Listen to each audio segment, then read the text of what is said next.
Not everyone is lazy, but many people are living a life they know is beneath their own standards. They wake up, do the usual tasks, think the same old thoughts, and end the day with a vague sense of drifting, never bad enough to call it failure, yet never clear enough to call it success. They exist in a state of half awakening, half floating. For one simple reason, they've never truly pushed themselves beyond what's familiar.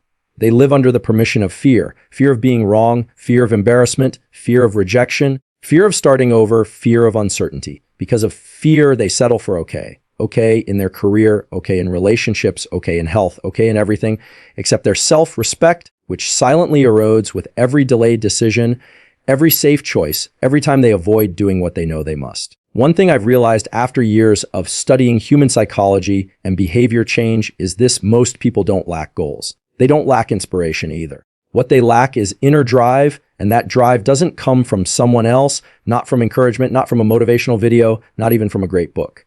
Those are only temporary catalysts. Real drive is born the moment you create a hard conversation with yourself, a moment when you stop indulging in excuses, stop hiding behind fatigue or business, and look your stagnation in the eye and say, even if I don't feel like doing this, I'll still do it, because I don't live by fleeting emotions. I live by these standards I've set for myself. Most people don't fall short because they lack ability. They fall short because they've never trained themselves to force action when the motivation is gone. That is the root of their mediocrity. You can see it everywhere. People who start enthusiastically but quit after a few weeks. People who claim they want change yet repeat the same behaviors every day. People who set goals and then avoid those very goals the moment they demand real sacrifice. They live their entire lives with buried potential, waiting for ideal conditions that never come. They want to do something great, but can't get past small things, waking up an hour earlier, turning off their phone to focus, finishing a task when tired. They don't fail because they're not capable. They fail because they're not ruthless enough with themselves. The simple truth is this: if you don't push yourself, no one can do it for you. You can hire a coach, read every book, listen to all the advice, but if you won't act when no one's watching, you're still standing outside your own transformation. No one else lives your life. No one else carries the feelings you wake up with when you look in the mirror. What builds your self-respect isn't the moments when you feel excited. It's the moments when you feel nothing at all and still do what's right. That's when you quietly forge a different version of yourself, a version that doesn't need to be perfect, but refuses to be soft, a version that doesn't need to win big, but never bows to laziness. I don't know what's causing your hesitation. Maybe exhaustion from past failures, maybe doubt you've nurtured in your mind for too long. But I know one thing: you are stronger than you think. You'll never truly know how strong you are until you push yourself once, twice, and continue doing it until it becomes second nature. Don't wait for inspiration. Don't wait for permission. Don't expect your external circumstances to change before you begin the work inside. The people who change their lives aren't the lucky ones. They're the ones who dared to begin before they felt ready. If you're here reading these words, then maybe, just maybe, a part of you is ready. No need for grand declarations or a perfect plan. Just one clear decision today: you will do what you know you should, whether or not you see results, whether or not anyone supports you, whether success is guaranteed. Because if you don't, you already know one more day will pass just like every other. But if you do, even with just one small step, this will be the first day you stop living beneath your potential, and everything will start to change from the inside out. No one becomes successful without ever feeling fear. No one becomes disciplined without ever wanting to give up. And no one reaches the peak without having walked through moments of emptiness, doubt, and where all motivation seems to vanish. The only thing that separates the steadfast from the fragile isn't in the emotions they experience, but in how they handle them. You don't need to eliminate fear to move forward. You just need to move forward with the fear. Negative emotions are not a signal that you're wrong. They're simply part of the process, a real, living, weighty process. No one embarks on the journey of self-transformation carrying only positive inspiration. They carry doubt, exhaustion, and a sense of inadequacy too. But the difference is, they don't let those emotions stop them from acting. They learn to keep pace, keep commitment, and hold on to a reason that's big enough, even on the days they feel completely hollow inside. I used to believe that strong action required strong inspiration. But then I realized that most of what makes a person extraordinary actually begins in the moments they feel nothing but heaviness, doubt, and silence. They don't wait for good feelings to start, they just start. That very first small action, a single step, a phone call, an hour of focus, awakens the nervous system, stirs up belief, and clarifies vision. Action creates emotion, not the other way around. You don't need to be someone who's always positive. You need to be someone who knows how not to be pulled down by negativity. What matters isn't whether you feel those emotions, it's what you choose after you feel them. Don't label your emotions as if they define who you are. Feeling afraid does not mean you're weak. Feeling discouraged does not mean you're not cut out for this. What you feel is data, not destiny. Emotions only hold power when you give them the authority to decide. I want you to recall a time in your life when you overcame something hard, challenge, a failure, a loss. You felt many things: anxiety, anger, pain, disappointment, but somehow you kept going. Maybe slowly, maybe shakily, but you kept going. And on the other side, you came out stronger and clearer. That happened not because you erased the negative emotions, but because you didn't let them block your path. You don't need to get rid of uncertainty. You need to learn how to live with it and act while it's still there. Successful people are not immune to emotions. They've just developed stronger mental immunity. They recognize emotions earlier, they don't overreact to them, and most importantly, they don't let temporary feelings dictate long-term decisions. They might wake up feeling drained, but they still complete the workout. They might feel unsure about the goal, but they still take the next small step. That is consistency, untouched by inner turbulence, and it's a type of consistency anyone can train, including you. If today you're feeling stuck, doubtful, or unclear, understand that you are not alone. That feeling doesn't define who you are. It only tells you that you're on the real path, because no one enters the journey of changing themselves without encountering the dark corners within. But darkness is not where you're supposed to stop. It's where you're supposed to look deeper inward and still choose to move forward. Still choose to keep the promise you made to yourself. Still choose to act as if you believe, even when your heart isn't fully certain yet. You don't need to defeat negative emotions. You just need to outdistance them. And every time you do that, even just a little, you carve out a new mental trail where faith no longer depends on inspiration, where commitment is stronger than fleeting moods. Over time, that repeated action becomes a reflexive habit, and you begin to live a life no longer pulled by the volatile shifts of your feelings. Because in the end, success is not an emotional state, it's the cumulative result of the decisions you make when no one is watching. In the moments you feel weak, but still hold your core. In situations where you want to stop, but still take one steady step forward. You are not your emotions, you are the action you choose, even when your emotions resist. If today you feel something negative taking over your mind, observe it. Don't fight, don't rush to replace it. Just ask one question in this state: what is one right thing I can still do? Then act. One small action, no need for inspiration, no need for perfection. Just one step. No need to be perfect, just do your best.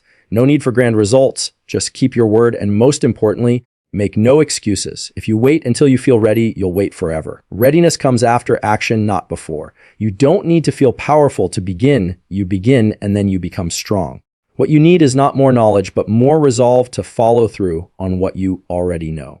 You need to act as if you truly believe it can change you, because only when you act do you earn the authority to say you're truly living. All the self-talk, the visions of the future, the plans you've drawn, they're meaningless unless you have the courage to start. Just a small step, but it has to be real. And if you need a reason to act, look at the future you're heading toward. If nothing changes, you could repeat another week, another month, another year, and call it a life.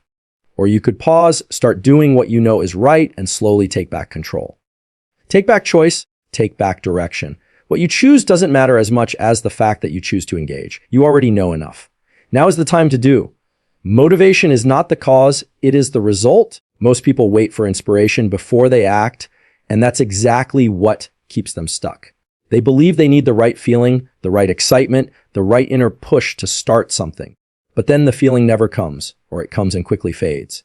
And the thing they need to do still hasn't begun. What they fail to see is a simple but crucial rule: action is what generates motivation, not the other way around. You can't wait for inspiration to clean a space, write a piece of content, finish a workout, or make a tough phone call. Those things don't require emotion, they require a first move. And only after you begin, even with a small motion, does your emotional system start to shift. The mind moves from sluggishness to focus, the body shifts from inertia to motion, thought patterns clear from chaos to clarity. And suddenly, you feel motivated, not because you sat around waiting, but because you got moving. Many people misunderstand this mechanism. They think disciplined people are always full of inspiration. In truth, they're often the ones who've trained themselves to act despite their emotional state. They don't wait to feel good before starting what's right. They begin, and that very right action becomes the anchor that helps them feel good afterward. They don't wait for the perfect time. They act within the time they have.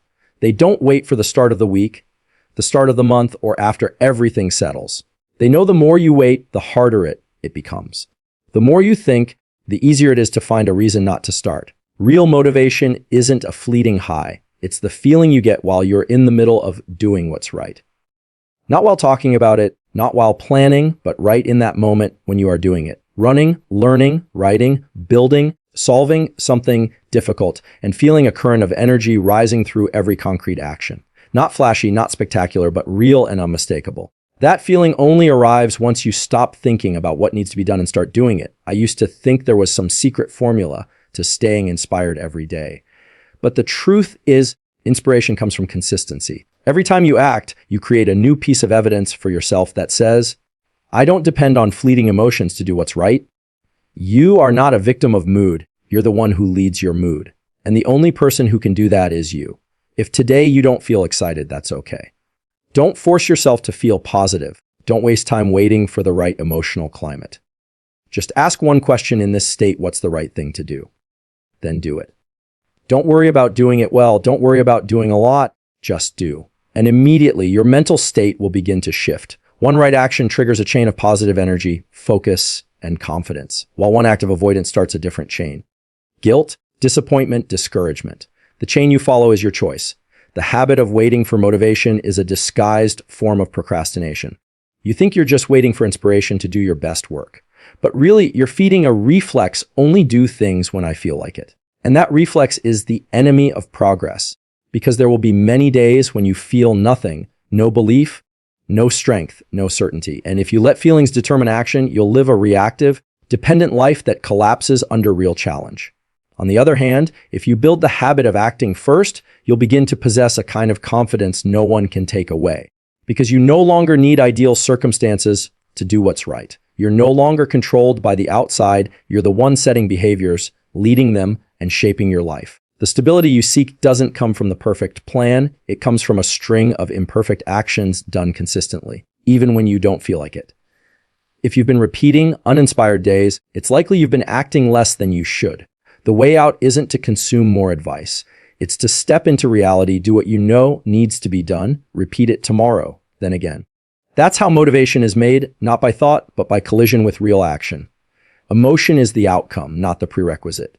Motivation is the reward, not the condition. If you've read this far, it means you already know what needs to be done, not because I said it, but because a part of you has always known. The question is, are you willing to stop searching for more inspiration and start taking action instead? Don't wait for motivation. Start. Because only when you start do you earn the right to call yourself a person who changes. You don't change your life in a single morning. No one builds inner strength from one explosive effort or a motivational spark. Those moments might ignite something, but they don't sustain it. Real pushing happens in repetition, quietly, consistently, regardless of how you feel. It's not a moment, it's a way of life.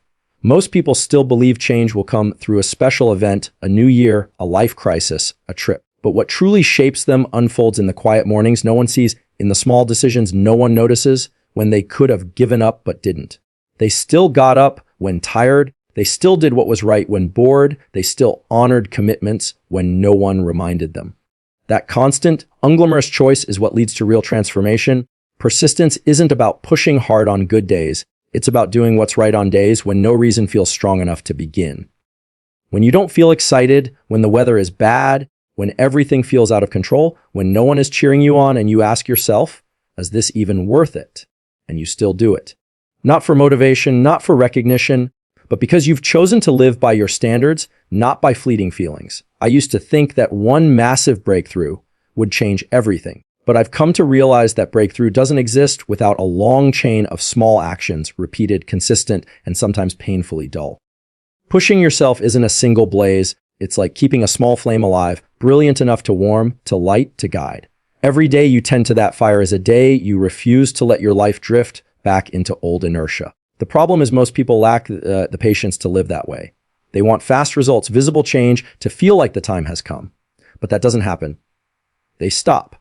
They think they lack ability, but really they just haven't understood it. Pushing yourself is a system, not a surge of inspiration. It's a series of clearly set behaviors. It's a redesign of your environment, your thinking, your responses, so that you don't need emotions to act, deep intentionality, not waiting for someone to push you. Pushing yourself is when you reset how you begin your day, not letting your mood decide. It's when you identify your true priorities and do them first. It's when you recognize your distractions and remove them from view. It's when you refuse to let a bad day become a bad week, then a bad habit. It's when you understand that living with discipline isn't harsh, it's directional. And every behavior is a brick constructing the architecture of who you are. People who live by a system aren't perfect, they still make mistakes. But they have something others don't, the ability to bounce back quickly. They don't let themselves drift too far from what's right. A slip becomes a lesson, not an excuse to quit. And that capacity to recalibrate is what makes the real difference. Over time, it's not speed, but consistency, not fireworks, but endurance, not impressiveness, but effectiveness.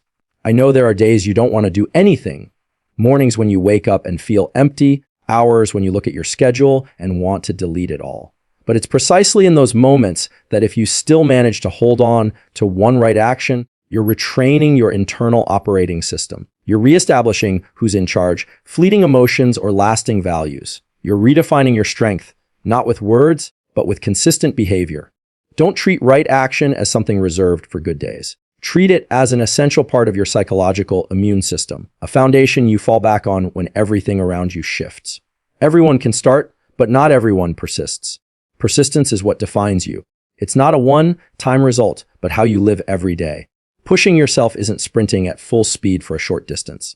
It's keeping a steady breath through a long journey. It's okay if no one sees it because you're not doing it to impress. You're doing it because you know if you don't live this way, you'll gradually lose yourself. And nothing is more tragic than achieving everything only to realize you're no longer there. No one builds inner strength through inspiration or fleeting willpower alone. To push yourself sustainably, you need a system, multiple elements working together like a living structure that doesn't collapse when one part is shaken. After years of observation, experimentation, and self-adjustment, I've come to recognize 6 core pillars that determine long-term self-discipline. There's no absolute hierarchy among them, but when even one is missing, you'll feel the imbalance inside. When all 6 are maintained, you experience a quiet strength that nothing external can supply. The first is clear vision. You can't push yourself if you don't know where you're pushing toward. Without direction, effort becomes impulsive and short-lived. Vision isn't just a pretty goal, it's a vivid image of who you want to become, the life you want to live, the legacy you want to leave. It doesn't have to be overly detailed, but it must be clear enough to serve as an anchor when you feel unsteady on your worst days. Vision is what keeps you from falling. It's the reminder that today's action, no matter how small, is leading to something greater. With vision, you live with intention. A reason is fuel. You can't endure anything for long if it doesn't matter deeply. When your reason is big enough, you'll act even without external pressure. When your reason is deep enough, you won't need praise to keep going. That reason shouldn't come from social expectations, but from your inner truth, values you want to live out, the regret you refuse to relive, the pain you don't want to repeat. Ask yourself, why am I really doing this? If the answer is vague, you'll give up easily. If it chokes you up, you've found it. Daily action discipline isn't built through grand decisions, but through small behaviors, done right and repeated. You don't need to do a lot, you just need to be consistent. Not every morning has to be perfect, but if you can maintain just the first hour of your day with clear commitment, you've already separated yourself from 95% of people out there. Daily action is like laying bricks. Maybe today it's just one, but after 365 days, you have a structure. What matters is not letting too much space form between right actions. Each missed day is a broken link. Each return is proof that you can reclaim yourself. The second pillar is environment. You can't expect inner stability if your surroundings constantly pull you backward. Environment isn't just the physical space, it's the people you engage with, the information you absorb, the rhythm of life you follow. If each day you listen to negativity, are surrounded by chronic complainers, scroll hours of shallow content, you're eroding your strength. Protect your energy by being selective about the spaces and people you allow to influence you. A good environment won't create results for you, but but it will help preserve your strength rather than waste it fighting unnecessary battles. The third pillar is recognizing small wins. One of the reasons many quit is because they don't see fast results. But the problem isn't the outcome, it's how they fail to recognize small victories. Every time you keep a promise to yourself, acknowledge it. No need to brag, just a simple nod. Every finished workout, every resisted bad habit, every page written, every new skill practiced. These are steps forward. Recognize them, celebrate them. Because if you don't validate your progress, you'll always feel unmotivated. And if you constantly feel not good enough, you'll stay trapped in perfectionism without satisfaction. Perseverance, even without immediate results, is crucial. Big results often come late. There will be phases when you do everything right and nothing seems to change. That's silent accumulation. The truth is, 80% of early efforts usually produce no visible payoff. But if you stop, you'll never reach the remaining 20% where the real difference is made. Persevering in silence develops the most valuable trait of resilience, independent of feedback. It's what protects you when real challenges come. The fourth pillar is a system. These 6 pillars aren't an absolute formula, but when even one is neglected, you'll feel the imbalance. When all 6 are maintained, you experience a quiet strength that external circumstances can't supply. The first component of this system is clear vision, knowing where you're headed. The second is a strong reason, your why, that fuels your persistence. The third is consistent daily actions, small bricks laid each day. The fourth is a supportive environment, spaces and people that sustain your growth. The fifth is recognizing and celebrating small wins. And the sixth is resilience, your capacity to bounce back and stay the course despite setbacks. When even one of these pillars weakens, your internal stability suffers. When all are strong, you develop a quiet, unshakable strength. Long-term discipline isn't about perfection, it's about honesty. Being honest with your goals, your reasons, your actions, your environment, your pace, and yourself. When you live this way long enough, you'll no longer try to be strong, you'll become strong naturally. There are moments in life with no grand announcements, no applause, no starting gun. Yet those moments are pivotal. They're when you either step onto the path you know deep down you're meant to walk or keep shrinking back, playing it safe and living a hollow, secure life. Not everyone recognizes these moments, and even fewer have the courage to act. But the truth remains, the world isn't waiting for you to be perfect, fully prepared, or without doubt. It's only waiting for you to show up.